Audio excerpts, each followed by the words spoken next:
자, 여러분, 우리가 지금 요즘에 마태복음 1장, 2장을 통해서 예수님의 탄생 기사를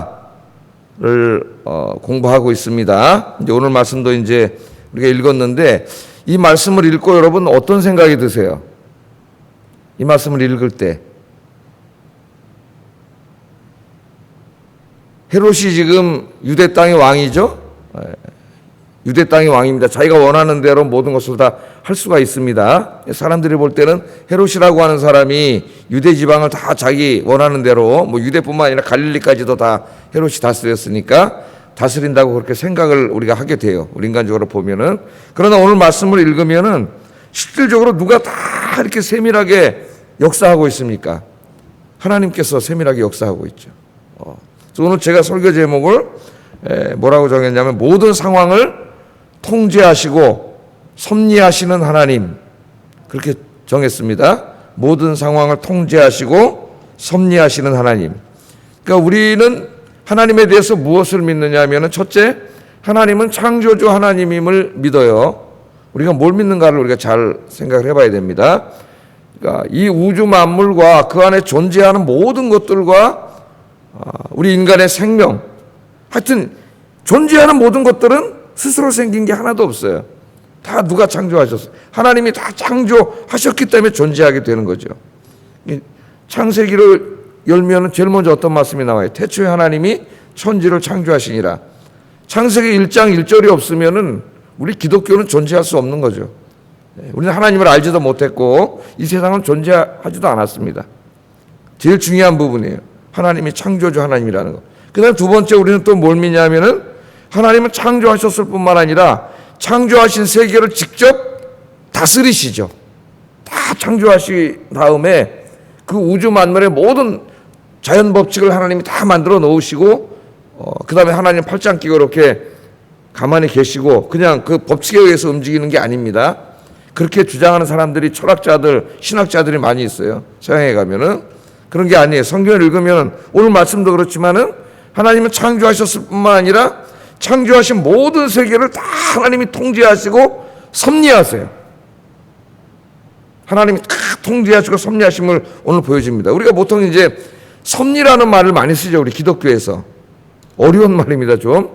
하나님의 섭리, 하나님이 섭리하신다 이런 말을 쓰는데, 섭리한다는 말의 이 사전적인 뜻을 찾아보면은 어떤 신이, 기독교 신을 말하는 거예요. 거기서 하나님의 높으신 뜻을 가지고 하나님이 창조하신 세계를 통치하시는 거예요.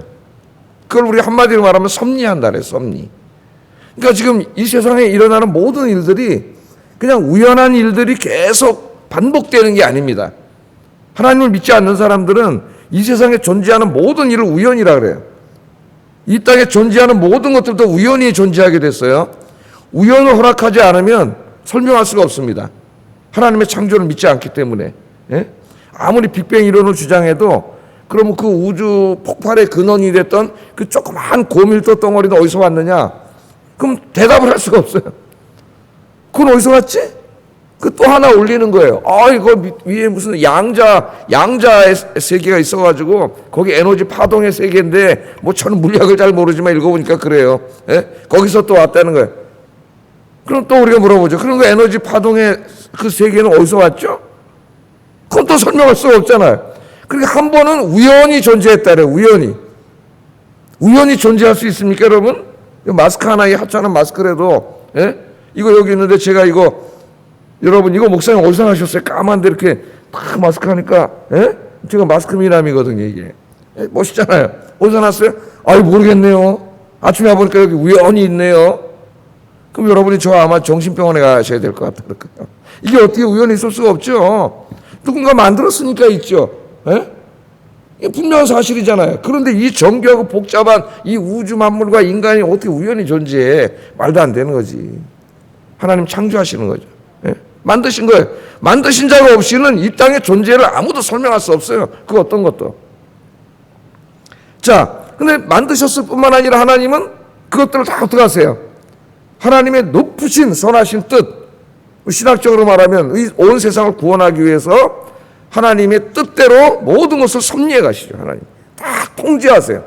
하나님이 통치하에 있어요. 하나님이 다 이끌어가세요. 우리는 그걸 믿습니다. 그것은 이 우주 만물만이 아니라 인간의 역사도 하나님이 섭리하시고, 지금 코로나 때문에 힘들지만 코로나가 이렇게 있는데도 하나님이 섭리하시나요? 하나님 섭리하시는 거예요. 하나님이 허락하지 않으면 이 땅에 어떤 것도 일어나지 않습니다. 하나님 섭리하시고, 또 우리 인생도 창조주 하나님이 나 같은 거 인생에 관심이 있을까요? 천만에 왔어요. 한 사람 한 사람의 인생에 하나님이 다 관심을 가지시고 하나님이 섭리하세요. 오늘 말씀이 그걸 우리에게 가르쳐 줍니다.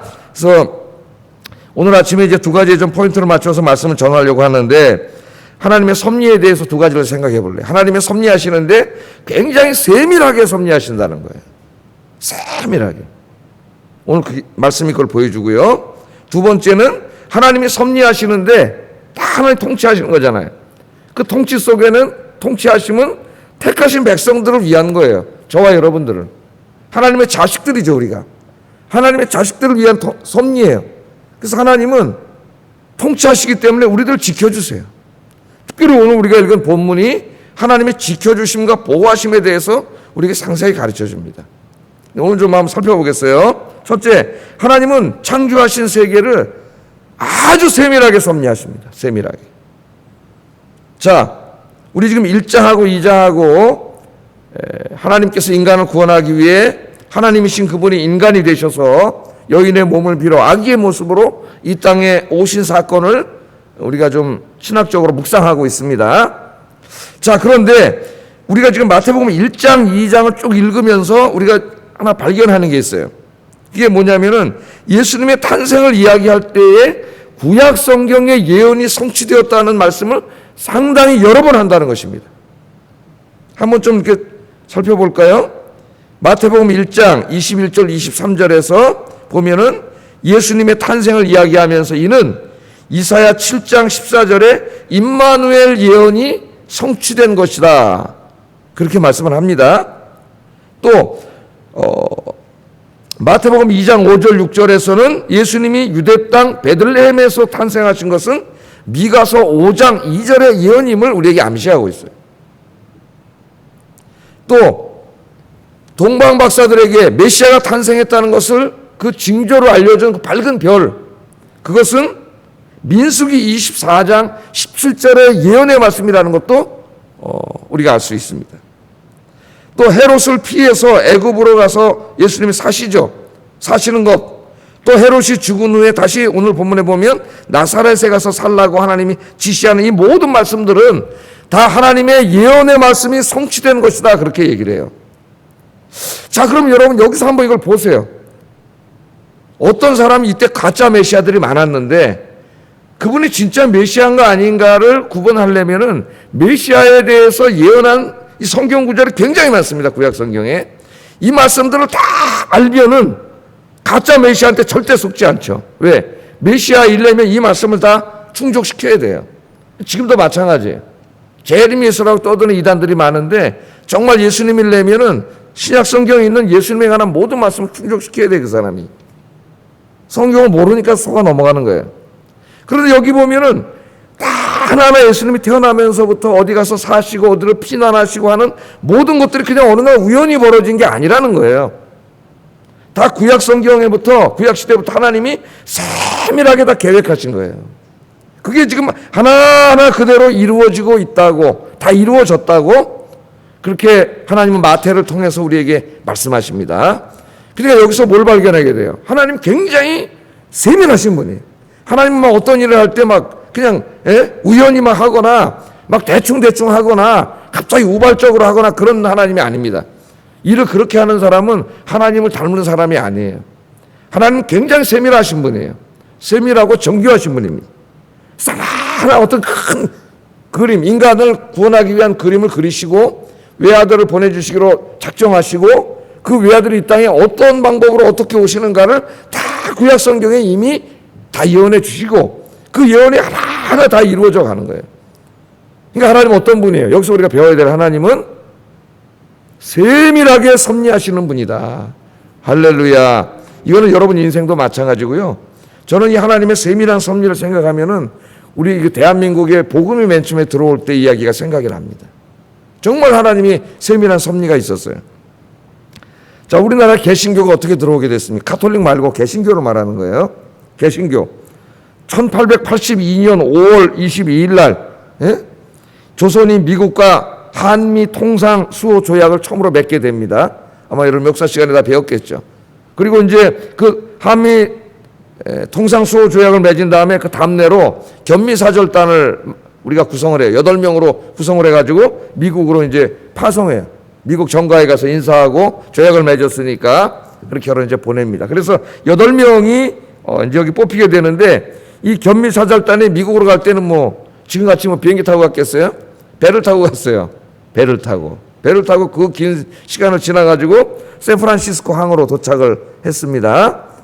샌프란시스코는 이제 LA에서 지금도 자동차로 가려면 한 7시간 정도 걸려요. 한국 사람들이 여행을 많이 하는데 여기서는 우리나라는 7시간 가는 데는 없죠. 한 5시간이면 다 가잖아요. 차 안 막히면은. 근데 7시간 가야 되니까 굉장히 미국이 얼마나 큰 걸 알게 되고 미국 사람은 7시간 자동차로 간다 그러면은 가깝네 그래요.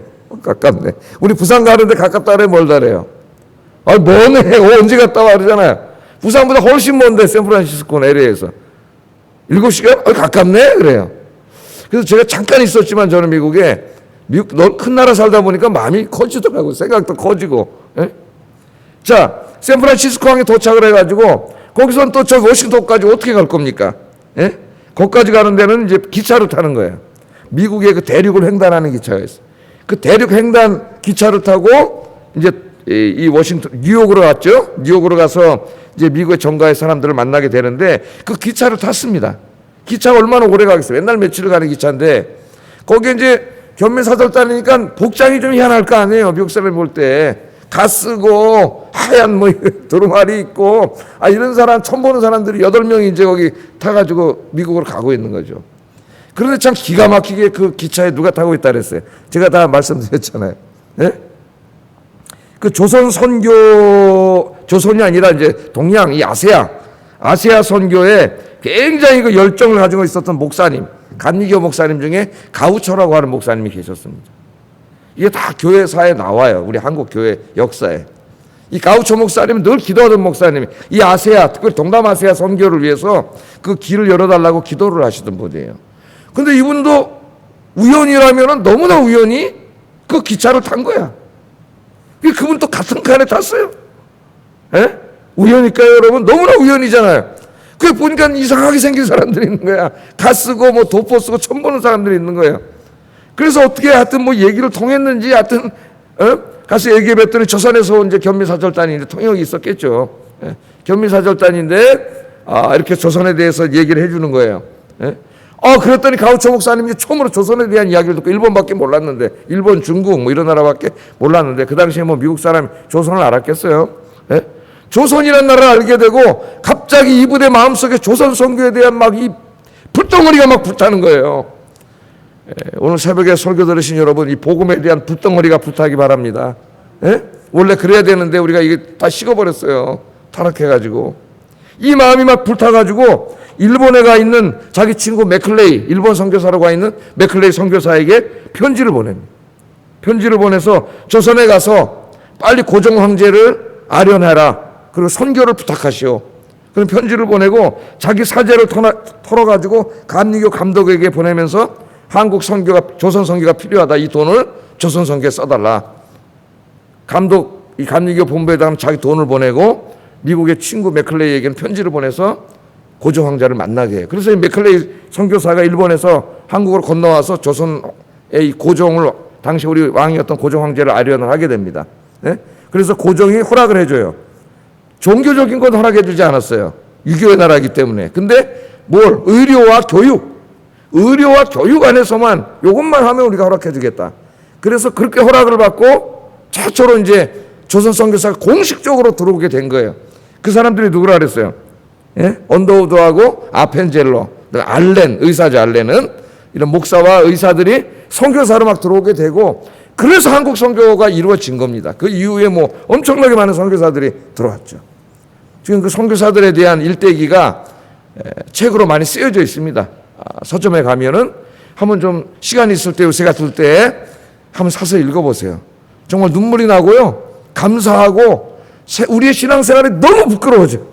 하나님 앞에. 우리 신앙생활 하는 것도 아니야, 이게 지금. 신앙에 대한 이게 확 복음에 대한 열정이 불타오릅니다. 자, 근데 여기를 한번 이렇게 생각할 때마다 정말 하나님의 섭리가 너무 세밀하고 놀랍다 그런 생각하게 돼요. 그날 하나님은 조선 선교, 조선의 복음을 들어오게 하고 그 전까지만 해도 가톨릭 신자들 몇만 명 죽였던 나라입니다. 나라가 다 죽였어요. 그런데 이 나라의 선교를 하나님 계획하신 다음에는 하나님이 다 이끌어가는 거죠. 한국과 미국이 한미 이 수호 조약을 맺게 하고 그 다음에 견미사절단을 미국으로 보내게 하고 샌프란시스코에서 또 뉴욕까지 기차 타고 가게 하는데 그 기차에 가우초 목사님 또 다른 목사님도 아니고 아세아 선교에 막 기도하면서 불타던 그 목사님을 거기에 타게 하시고 또 이 사람들을 만나게 하시고 대화를 나누게 하시고 이렇게 해서 고종을 아련하게 하고 선교사가 들어오고 이렇게 해서 오늘날 한국교회가 세워진 거예요. 그냥 우연히 세워진 게 아닙니다.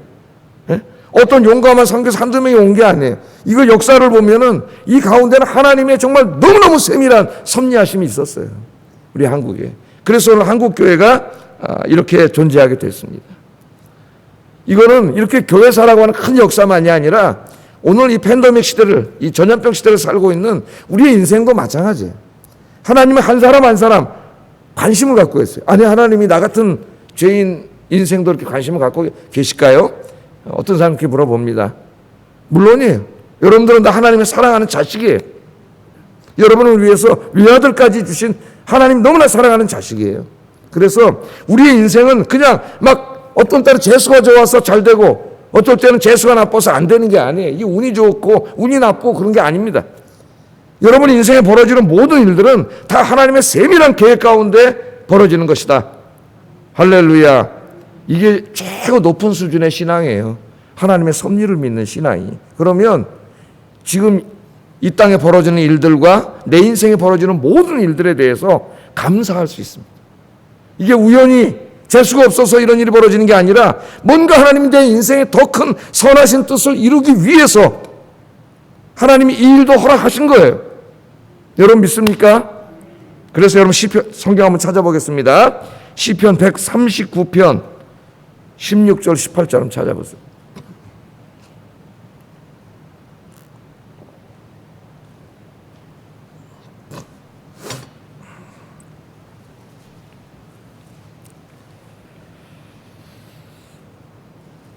찾으셨어요? 한번 읽어보겠습니다. 시작. 내 형질이 이루어지기 전에 주의 눈이 보셨으며 나를 위하여 정한 날이 하루도 되기 전에 주의 책에 다 기록이 되었나이다. 하나님이여 주의 생각이 내게 어찌 그리 보배로우신지요. 그 수가 어찌 그리 많은지요. 내가 세려고 할지라도 그 수가 모래보다 많더소이다. 내가 깰 때에도 여전히 주와 함께 있나이다. 아멘. 설교의 볼륨을 약간만 좀 올려보세요.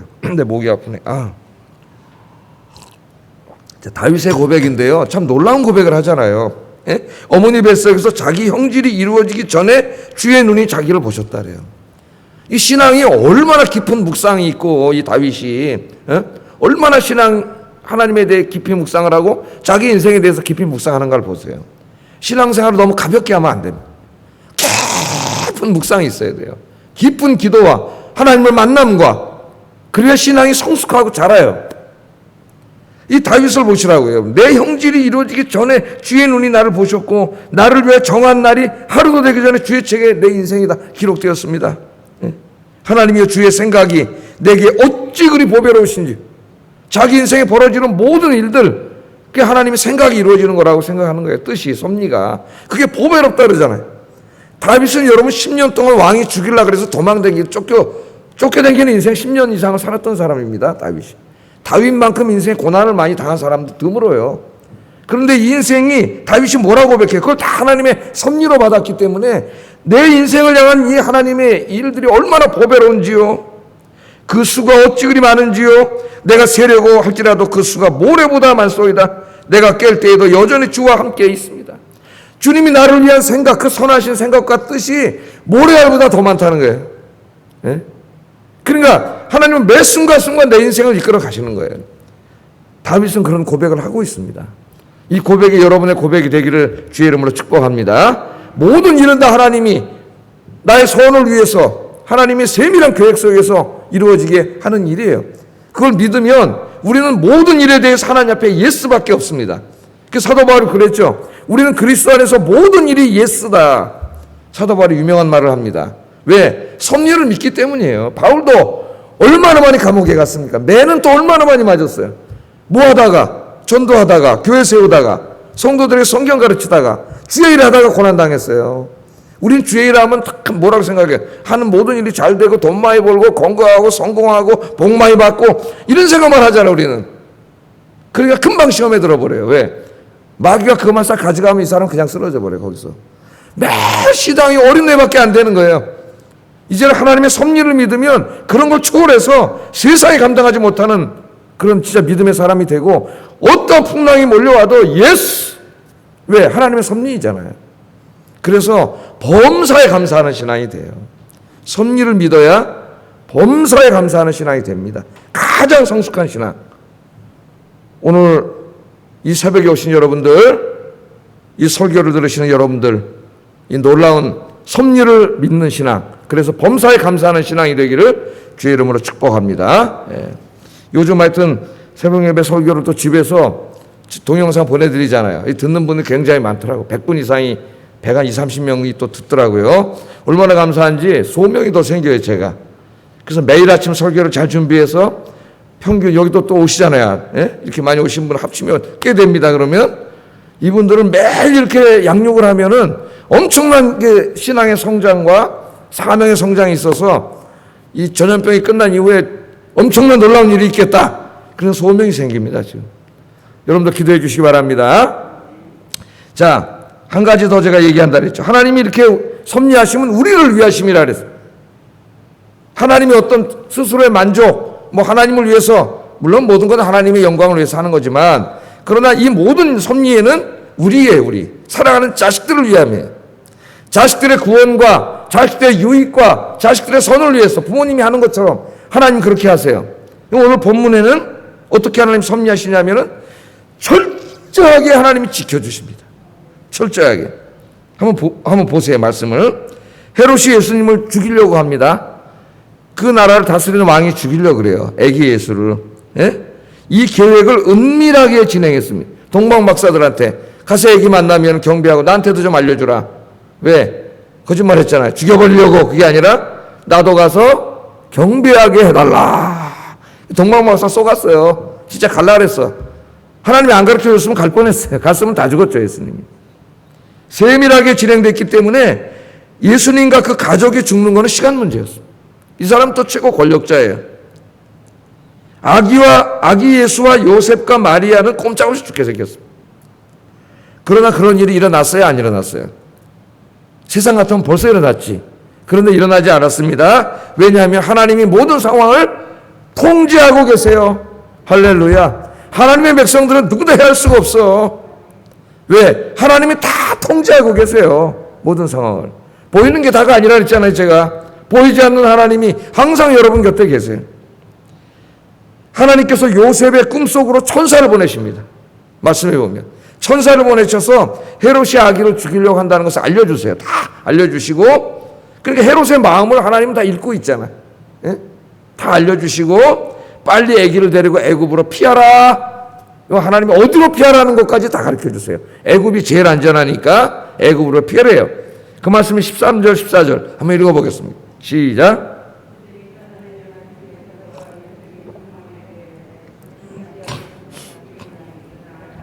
그의 어머니를 데리고 애굽으로 피하여 내가 내게 이르기까지 거기 있으라 하시니 요셉이 일어나서 밤에 아기와 그의 어머니를 데리고 애굽으로 떠나갔다. 그러죠?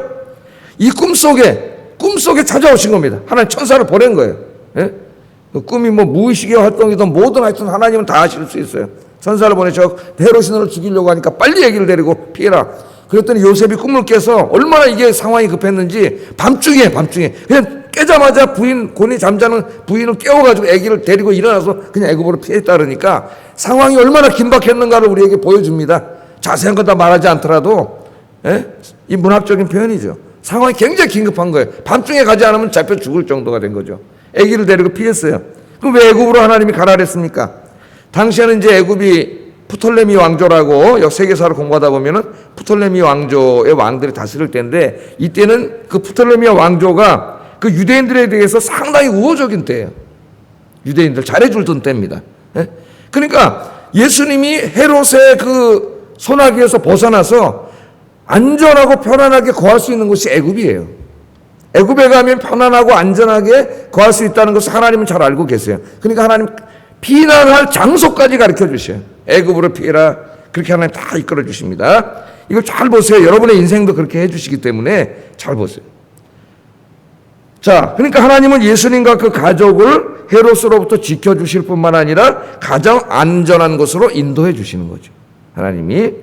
자, 헤롯이 예수님을 찾지 못하자 심히 화가 나가지고 예수님 탄생 시기를 기준으로 해서 2살 이하의 모든 아기들을 무참하게 죽이는 영아 살해를 합니다. 이 사람이 권력이 얼마나 미친 사람이냐면은 자기 부인도 죽였어요. 미리암네라고 유대인 여자인데 유대인들에게 환심을 살려고 유대인 여자 공주 왕족 출신과 결혼을 했는데 아들도 낳았습니다. 아들도 낳았는데 아들 둘도 죽여버리고 부인도 죽여버렸어요. 왜? 자기 권력을 탐한다는 의심이 생겨가지고 자기 부인하고 아들도 죽일 정도예요. 이 헤롯이 얼마나 사악한 자인가를 알게 되는데 2살 이하의 모든 영아들을 무참하게 죽였습니다. 어떤 주석가가 쓰면서 이 헤롯에 대해 이렇게 썼어요. 헤롯은 바른 정신을 가진 사람으로서는 도저히 이해하기 힘든 사악한 자다. 바른 정신을 가진 사람으로서는 도저히 이해하기 힘든 사악한 자들이 얼마나 많은지 몰라 이 땅에. 이 정치판에 돌아다니는 이 사람들 중에 제가 요새 이걸 느껴요. 이 글을 읽으면서 정말 정상적인 정신을 가진 사람으로는 도저히 이해할 수 없는, 어떻게 사람이 저렇게 사악할 수가 있는가, 저렇게 거짓으로 무장될 수가 있는가, 절실히 느껴. 정말 이런 사람들이 많구나. 정상적인 상식을 가진 사람은, 나 같은 사람 정말 이해할 수가 없어요. 어떻게 인간이 저렇지, 저렇게 뻔뻔하지, 저렇게 거짓말을 하지, 저렇게 사악하지. 너무 많아요. 너무 많아 이 땅에. 그들이 우리의 어떤 삶에 영향을 미치는 자리에 있다는 게 이게 더 불행한 거예요, 지금 우리나라가. 여러분, 헤롯이 어떻게 됐을까요? 이런 사악한 짓을 하고. 주전 4년에 하나님의 심판을 받아 죽었습니다. 그러니까 영아 살해를 한 지 1년도 못 되어서 하나님께서 사악한 자의 생명을 거둬가셨어요. 하나님이 살아계시다는 걸 모르는 거예요. 하나님 다 내려다보고 계시는데. 하나님은 이번에도 요셉의 꿈속으로 또 천사를 보내셨어요. 그래서 헤롯이 죽었다는 소식을 알려줍니다. 그리고 요셉은 예수님과 마리아를 데리고 다시 이스라엘 땅으로 또 이제 돌아오는 거죠. 애굽에 살 수는 없으니까. 그런데 유대 땅으로 돌아왔더니 유대 땅에 헤롯이 큰아들이 다스리고 있었는데요. 헤롯이 죽은 다음에 세 아들이 이제 그 나라가 세 나라로 나뉘어서 로마 세 아들에게 나눠졌어요. 그 중에 큰아들이 헤롯 아켈레오스라고 하는 왕인데 이 사람이 유대 땅을 다스렸습니다. 유대 땅. 헤롯 안티파스가 갈릴리 지역을 다스렸고 빌립 지방은 헤롯 빌립이라는 사람이 다스렸어요. 세 아들이. 헤롯이 굉장히 많아요. 성경에. 헤롯 그러면 다 우리 예수님 태어날 때 헤롯인지 아는데 아닙니다. 이 세 아들인데 헤롯 아켈레오스는 아버지 버금가는 포악한 자예요. 그래서 두려워서 살 수가 없어. 그 두려워했다 그랬어요. 성경에 보면 요셉이. 그랬더니 하나님이 또 요셉의 꿈속으로 또 찾아오셔요. 저 감동을 받습니다. 제가 이 말씀을 읽으면서. 그래서 유대 땅에서 안전하게 살 수 있는 곳은 없어요. 그러니까 갈릴리로 가라는 거예요. 갈릴리는 아켈레오스가 아니라 그의 동생인 헤롯 안티파스가 다스리는 것이에요. 헤롯 안티파스가 누구냐면은 세례요한의 목을 잘라 죽인 자입니다. 그 자가. 글로 가서 거기에 가서 어디 살라고, 나사렛이라고 하는 동네, 성경학자들과 고고학자들이 거기를 발굴했는데 그 당시 인구가 한 460명 정도 됐다 그러니까 굉장히 조그만 마을이에요. 아무도 모르는. 그 나사렛, 그 나중에 그러잖아요. 나다니엘이. 야, 나사렛 출신이라고 예수님이? 그 나사렛에서 무슨 선한 게 나오겠느냐 할 정도로 그 시대 사람 무시하는 그 산골 마을이란 말이죠. 거기에 가서 살려고 가르쳐 주셨어요. 그래서 나사렛에서 예수님이 살게 되는데 그것도 예수님이 성경의 예언이 이루어지는 거라고 이야기하고 있습니다. 그러니까 기독교는 미신이 아니에요. 예? 하나님의 정교한 말씀과 섭리가 하나하나 이루어지시고 하나님이 그 아들을 철저하게 지켜주시는 거죠. 철저하게. 자, 22절, 23절도 한번 읽어보겠습니다. 시작.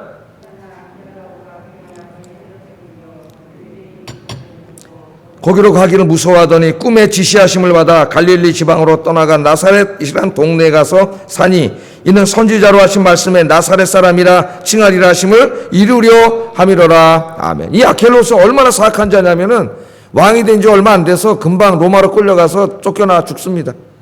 너무나 포악한 짓을 많이 해가지고 유대인 지도자들이 가서 고발을 했어요. 로마에 가서. 그러니까 이런 고발이 있으면은 로마에서는 사람을 잡아갑니다. 그래서 죽어요. 끌려가서 죽었어요, 이 사람은. AD 6년에 아켈로스가. 그 정도로 사악한 자예요. 그래서 아켈로스가 죽었기 때문에 여기는 유대인들의 그 불만이 너무 많으니까 이제는 분봉왕을 두지 않고 직접 로마에서 관료를 보내서 다스렸기 때문에 그다음부터 유대 땅은 왕이 없고 누가 다스렸어요? 로마에서 직접 다스렸어요. 누굴 보내서? 총독을 보내서. 그 3대 총독인가 2대 총독이 빌라도예요, 바로. 그걸 아셔야 돼요, 여러분. 그래서 빌라도 그때부터 총독이 다스리게 됐다는 거를. 자, 우리는 여기서 우리에게 중요한 거는 뭐 역사를 알면 더 좋겠지만 우리에게 중요한 거는 하나님이 어떤 분인가를 아는 게 더 중요해요. 성경 말씀입니다. 하나님이 어떤 분이에요? 모든 상황을 통제하시고 하나님의 아들이신 예수님과 그 가족을 철저하게 보호하고 지켜주고 계신다는 걸 알 수 있어요. 꿈속에 천사를 보내서라도 하나님 지켜주신다. 우리 모두는 다 하나님의 자식들입니다. 믿습니까? 영접하는 자 곧 그 이름을 믿는 자들에게는 하나님의 자녀가 되는 권세를 주셨으니 그러므로 이제 우리가 하나님을 아빠, 아버지라 부르느니라. 아멘. 여러분, 하나님 여러분의 아빠세요. 예수님만 하나님의 아들이 아니에요. 여러분들 하나님 양자 삼아 주셨어요. 우리는 다 하나님의 자식들이에요. 하나님 너무나 사랑하는 자식들이에요. 하나님이 예수님만 지켜주시는 게 아니에요. 이 말씀을 통해서 하나님의 자식들은 이처럼 하나님이 다 보호하고 지켜주십니다. 이 어려운 시기에도 하나님이 지켜주세요. 여러분, 이 믿음을 갖게 되면 얼마나 마음이 든든해질까요? 불안이 다 사라지겠죠. 걱정, 염려가 다 사라지겠죠.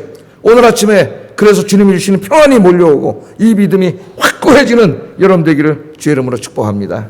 기도하겠습니다.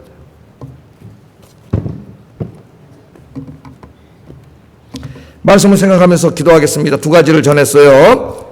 오늘 중요한 주제는 모든 것을 통제하시고 섭리하시는 하나님입니다. 이게 두 가지로 나타나는데 첫째는 하나님은 세밀하게 섭리하신다. 내 인생에 일어나는 모든 일들도 다 하나님은 나를 위한 세밀한 섭리다. 이걸 깨닫고 범사에 아멘 감사하는 신앙이 되게 해주세요. 두 번째, 나를 위하여 나를 철저하게 지켜주시는 하나님. 꿈속에 천사를 보내서라도 나를 지켜주시는 하나님을 믿고 아빠 하나님만 의지하고 살게 해주세요. 기도하겠습니다. 사랑하신 아버지 하나님 감사합니다. 오늘 이 귀한 말씀을 통하여 이 힘들고 어려운 이 절망의 시대를 살아가는 저희들에게 우리가 혼자가 아니라 우리를 너무나 사랑하시는 창조주 하나님, 우리의 아빠 되신 하나님이 모든 상황을 통제하시고 섭리하신다는 것을 가르쳐 주신 것 감사합니다. 하나님의 섭리는 세밀하다는 것을 오늘 깨닫게 되었습니다. 우리는 이것을 통해 깨닫게 됩니다. 내 인생에 벌어지는 이런저런 많은 일들이 있지만 이 모든 것들이 다 나를 위하여 하나님께서 하고 계시다는 사실을 깨닫게 됩니다. 이 믿음을 가질 때 우리는 범사에 감사할 수 있습니다. 이 믿음 갖고 범사에 예스 감사하는 신앙이 되게 하여 주시옵소서. 뿐만 아니라 하나님이 섭리하시면서 하나님의 자식들을 하나님이 이렇게 철저하게 지켜주신다는 것을 알게 되었습니다. 이 광야 같은 세상 나 혼자가 아니라 내 아빠 하나님께서 나와 함께 계시고 모든 위험으로부터 모든 대적자들로부터 나를 지켜주신다는 것을 오늘 깨닫게 되었습니다. 이 믿음을 가지고 모든 불안과 두려움을 떨쳐내고 아빠 하나님만 의지하고 살게 하여 주시옵소서. 예수님 이름으로 기도드립니다. 아멘. 하늘에 계신 우리 아버지